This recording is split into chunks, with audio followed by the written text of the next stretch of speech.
কানাডার টরন্টোতে Jalalabad association of টরন্টোর 33তম বার্ষিক বনভোজন অনুষ্ঠিত হয়েছে। অনুষ্ঠানে সিলেট সহ বাংলাদেশি কমিউনিটির বিপুল সংখ্যক জনগণ উপস্থিত ছিলেন। কানাডা থেকে প্রতিনিধি সৈয়দ মাহবুবের রিপোর্টে বিস্তারিত।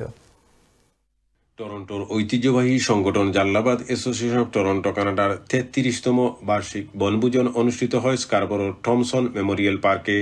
উক্ত বনভোজনে টরন্টোর বিভিন্ন এলাকা থেকে হাজারেরও অধিক অতিথিদের উপস্থিতি ঘটে। এতে মনে হয়েছিল যেন সিলেটিদের এক মিলন মেলা।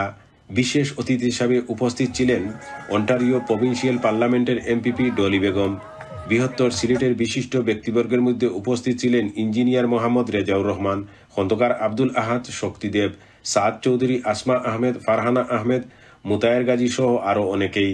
কনভেনারের দায়িত্বে ছিলেন হুসেন আহমেদ লনি, সদস্য সচিব আশজাদ বখ চৌধুরী।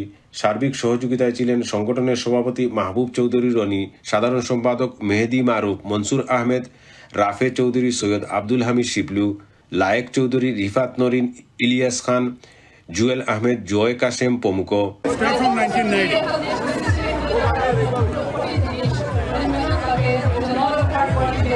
আজকে বিপুল সংখ্যক মানুষের সমাগম করছে এবং টরন্টো সহ বৃহত্তর টরন্টোর আশেপাশে যারা আসলাম সবাই আছেন। সংগঠনের পক্ষ থেকে আমরা আন্তরিক ধন্যবাদ। এই পিকনিকে হাজার হাজার লোক পার্টিসিপেট করেন, সবাই আনন্দ উপভোগ করেন, সবাই উদযাপন করেন জাতি ধর্ম বর্ণ নির্বিশেষে। আমরা টরন্টোবাসী গর্বিত এই জালালাবাদ অ্যাসোসিয়েশন প্রতি বছর যেন এইভাবে হয়। আজকে বিশাল আয়োজন করেছেন ভলান্টিয়াররা, আপনাদের থেকে অক্লান্ত পরিশ্রম করেছেন, সবাইকে আন্তরিক ধন্যবাদ।